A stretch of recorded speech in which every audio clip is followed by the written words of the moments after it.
Good afternoon. This is Joan Wagnon, and I have two senators with me in the Senate chambers. Senator Lana Oleen, and you served 16 years. Correct. And served part of that time as the majority leader of the Senate, and Senator Janis Lee, who served 22 years and also served part of the time as the assistant minority leader in the Senate.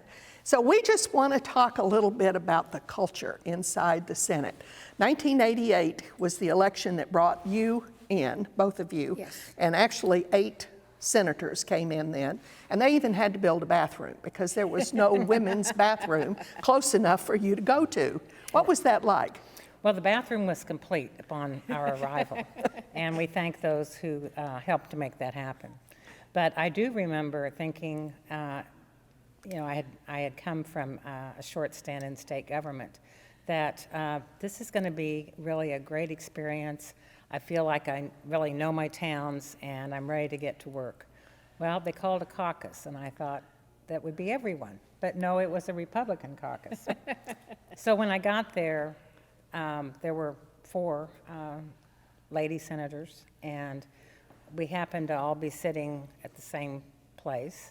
And a comment was made that, well, it looks like all of the women are sitting together. And I looked out and couldn't help but say, it looks like all the men are sitting together. And while everyone laughed, it was kind of a start of, this is a team and we're all going to work together. So it was an interesting way to begin. I knew Janis before we got elected, briefly. We had both worked on workforce issues. Yes. And so I was aware that I knew one of the new senators coming forward. I think that's pretty cool. What kind of stories do you remember about those beginning years? Well, when I think about women issues, I think about one day Senator McClure and I got on the elevator, and Senator Gaines was there. And he said, as we got on, he said, well, how are you girls doing today? And I, frankly, wasn't bothered by being called a girl. It could have been something worse.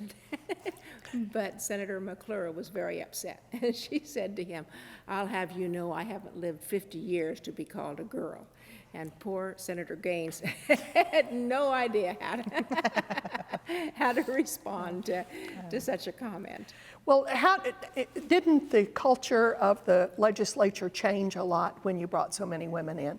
I mean, 8 out of 40 is not a huge number, but it had to have made a big difference. Well, it does, particularly in the Senate.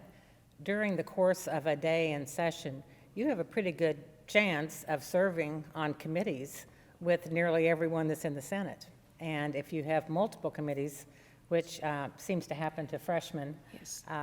then you have an interaction.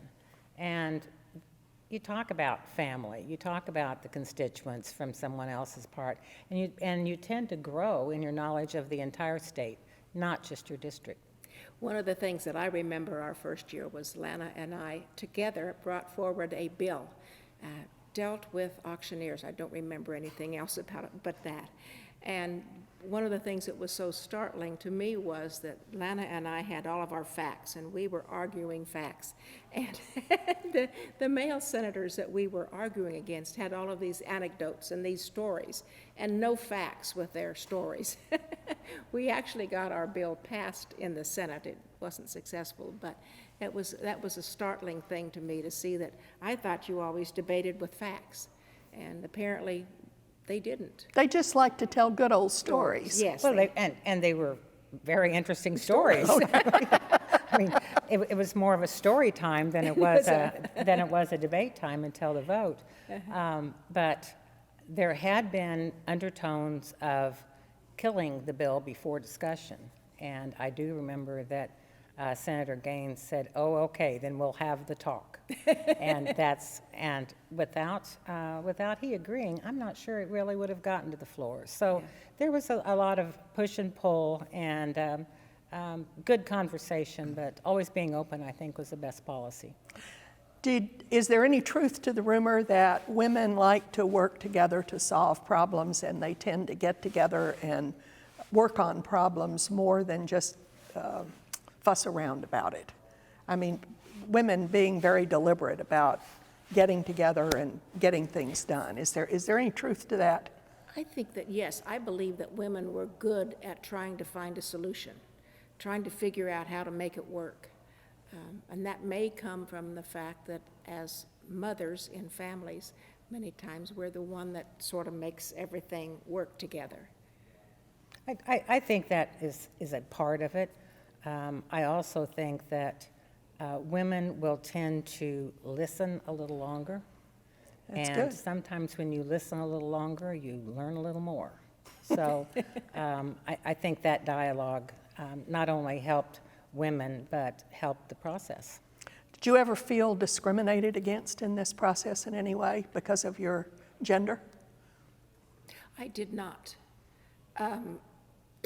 I felt that once people got to know who you were, and if you came forward with good information, I did not feel that being a woman was a detriment to being here. I didn't feel that it were. I felt like I had much to learn when I got here, particularly in representing Fort Riley. I wasn't that familiar with military operations and so on. And the reception there was just, she's the senator. Senator Oleen is here, and so I didn't feel a discrimination. I felt a lack of information until I educated myself on some issues with which I wasn't familiar. But no, there was not that feeling to me. Well, that's an interesting comment on both your parts. And since you rose to leadership positions, both of you, it's obvious that this body and its membership respected the work that you did and the thoughtfulness with which you brought. I want to thank you for just a short little conversation right now. Lana, we're going to do your interview. I've just interviewed Janis, and we're going to put all these on the State Historical Society's Kansas Memory, so that if people want to know what it was like at the end of the 20th century to serve in the Kansas Senate, they can check out what you have to say. Sounds good. Thank you all. Very much.